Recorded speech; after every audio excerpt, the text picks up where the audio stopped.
billion can do. Quite staggering numbers, I can say, and just listening to some of, the things that the numbers can do just tells us how terrible the situation is. But of course there must be a way forward, and that's why we're here today. That's right. With our distinguished panelists. Now, do government bailouts work? Ask the airlines. That was a title by the Wall Street Journal after the $15 billion 2001 bailout of American Airlines after the September 11th bombings, which almost brought airlines in the U.S. to a halt. In that market, at that time, the controversial bailout worked out wonders financially. Now, bringing that story home, national flag carrier KQ requires a cash bailout that could be anything between 60 to 100 billion shillings to pull out of its current financial turbulence. So what really is the way forward for Kenya Airways? I'm joined this evening by Henry Rotich, the CS for Treasury. We've got Chris Kirubi, shareholder, vocal shareholder, I must say, of Kenya Airways and businessman. And of course, we've got Arjun Razaik, an aviation entrepreneur, who'll be telling us more in just a moment. I'd like to kick off by a comment I've received this evening from a former KQ strategy director. His name is Cap Kirok, and he says KQ's colossal loss is a sad triumph of the delusion of bold and brave over cautious and conservative in matter strategy. As we start out, Bonasias, let's start off with you. What, in your opinion, brought KQ down? Well, thank you very much. Obviously, we know the airline is in a very difficult shape at this particular moment in time. Of course, we've had several explanations. We have also, the management has also shared with us some of the causes. And basically, in terms of the revenue, they have not been able to achieve some of the targets that set themselves to achieve, principally because of the challenges the economy has faced, ranging from tourism, which has been down because they rely heavily on inbound passengers. Last year also we had challenges of Ebola, which made the airline flying also to West Africa a big challenge. And of course the big competition in the sector now. We're looking at low-cost carriers like in the Middle East, which has given KQ also a run for its money. So this is a combination of those factors which have brought revenues down. Of course, their cost structure has not changed. They had an ambitious plan for acquisition of these airlines, which they already, others came in about 1.5 years or so, and they are paying for those airlines. So this is the situation they find themselves in, where the plan was that by this time the expansion would have been going on and getting the routes and revenues, but they are in that situation now, and that is why you see the financial position to be in a very precarious situation. Arjun, what are your thoughts on the same? And of course the challenges that the CS has just mentioned will continue, even in the current state of KQ as it is. What are your thoughts? I don't believe that I believe that KQ got into a situation for really no fault of theirs. It was circumstances. If you were to look at their revenue stream, we had the Ebola crisis, and the bulk of the high yields were coming from those sectors. And then at the same time they had deposits that were coming up for the Dreamliners, etc., which they had to pay. And obviously the travel advisories that subsequently followed. I mean, it's a combination of a whole lot of factors completely out of the control of Kenya Airways at that particular time. Obviously going forward, and like you mentioned in your piece just before regarding bailout, I think in the interim there has to be a concerted effort by the major shareholder, which happens to be the government of Kenya, to pump in a substantial amount of money, at least in the short term. So it's my opinion. I think the government needs to come to the table and look at it completely as As you know, at the end of the day, Kenya Airways is a brand. It's about our country and what we all stand for, etc. I think it's important that we support it. We just happen to be caught in a situation which other airlines have been. If you were to take the SARS problem in Asia, where there are many airlines that almost went down, but the governments came in, or the major investors in that particular airline came in, pumped in some money, obviously restructured debt, restructured management. There's a whole way of doing things. All right, and of course we've got the government. You know, the man that the buck stops with is with us here tonight, so he'll be telling us a little bit about that. Chris, do you believe that what has happened to KQ, as Arjun has just said, had nothing to do with KQ? Well, I think it's a combination of everything. One, we investors in Kenya Airways invested money believing that Project Mawingu and all these planes from South America, what do you call them? Brazil. We were going to be making loads of money. And also opening up to the rest of Africa, again, was going to make a lot of money. There is a lot of big hula baloo being created about Ebola. Ebola was only in 2 countries. So we were still flying to Nigeria. Why are we not looking at Congo? Why are we not looking at other African countries? Because like everything else, Kenya Airways could make Nairobi a hub for business, for exports of flowers, and make it a financial center. And therefore, collapsing of Kenya Airways is a very expensive affair. If you look at our neighbors, Ethiopian Airlines, they don't have a policy of open sky. All passengers moving from Ethiopia are taken by Ethiopian Airlines. Ethiopia is buying about 30 planes, new planes. And we look at them as people who are not doing as good as we are. First of all, they are not located. Their location is not as good as ours. What we don't also have here is a government policy enforced in making Kenya the center hub for this region of Africa. You know, Uganda has lost its airline. Tanzania has no airline. Rwanda is trying to do something. Congo has no airline. Up to Nigeria, there are no national airlines surviving. And therefore, Kenya Airways should have been safeguarded.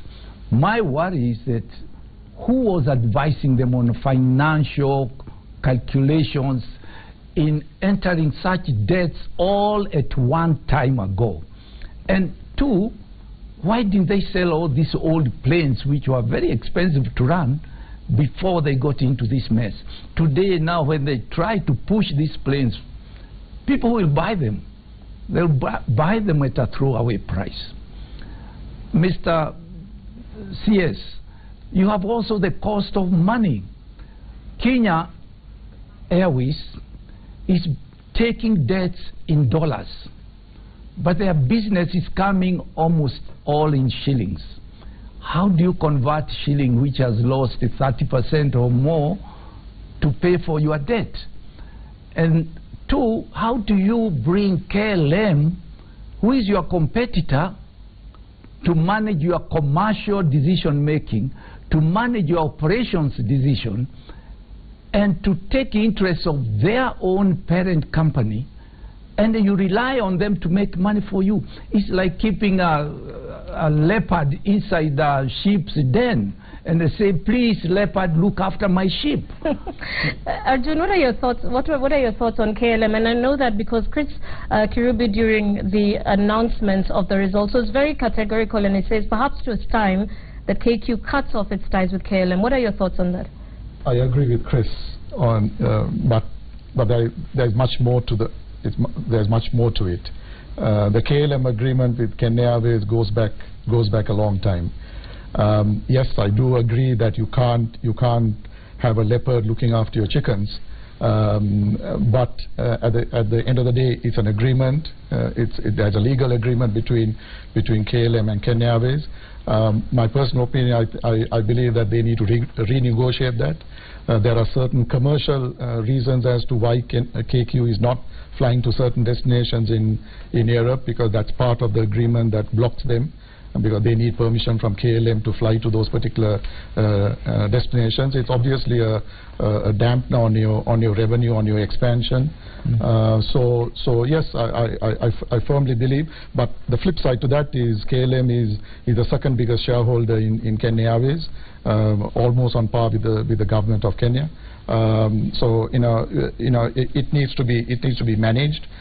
We can't offhand say that, look, it doesn't matter, but they need to renegotiate it. I like to butt in. KLM was brought here to rescue Kenya Airways, and that's why they were put in charge of management, decision of making on the CEO, decision of managing commercial interest. They have failed to deliver, and therefore it is time we renegotiated this agreement. And why is this agreement not put in the public domain? Why don't Kenyans know? Because KLM is going to Uganda, is going to all the sectors in East Africa and competing with Kenya Airways. Right. When Kenya Airways abandoned their slot in India, KLM jumped in, Ethiopian Airlines jumped in. The commercial director advised them to stop flying to Cairo. KLM is flying over 12 flights to Cairo, and they go full boarded. Therefore, I think Kenya Airways lacks the depth of understanding this business. It lacks, and they will look at KLM to give them advice, which is not forthcoming, Mr. CS. I'd like to rope in the CS in this conversation, and I know that there's a select committee of the Senate that's investigating the KQ issue. Should they say that the KLM connection is not working, what will the government do about it, knowing that you are the largest shareholder at Kenya Airways? Well, let me say that, when we privatized this airline sometimes back, I think, in the late 90s, we were also in almost the situation we are in now. It was probably fully owned by government, yeah. But we needed a strategic investor, and that is why KLM came in. And since then, we've seen Kenya Airways being very successful, and I guess gentlemen here will agree that at some point we were getting dividends, and Kirubi, the shareholder, must have gotten dividends at some point. Obviously, with time and with competition and all that, things can change, and we are at this point also reassessing our strategic partners and shareholders to look at whether really at this point whether there are scope for us reviewing this. So it's part of our strategy going forward, that now things may have changed. We need to relook at the agreements that we've had before, and as an example given by Kirubi here on Ethiopian Airlines, it's 100% owned by Ethiopia. Yes. We've seen many airlines also in Africa, like in Morocco and all that, doing quite well. So there is the models where you can have strategic investors. There are models where you have 100% government owned, and they are equally successful, and there are failures in all that. So we are going to obviously look at this linkage we have with KLM, whether there are opportunities. We need to look at it now to review this partnership. And to add to that, Mr. CS, you are milking a cow which is dead. Kenya Airways is paying very heavy taxes. They pay taxes on their spare parts, they pay taxes on landing, they pay taxes on fuel, they are paying so much tax, yet they are competitive airlines. Have huge agreements with their governments. They are being supported, they are subsidized in a very soft way. And to me, we need to look not just money, it's what does Kenya Airways mean to our economy overall, and what position does Kenya want to retain in the region? CS, would you respond to that? Yeah, I think for the first thing which you also mentioned, and this is some of the things we've also been discussing with the Ministry of Transport, is to sort of come up with an aviation policy.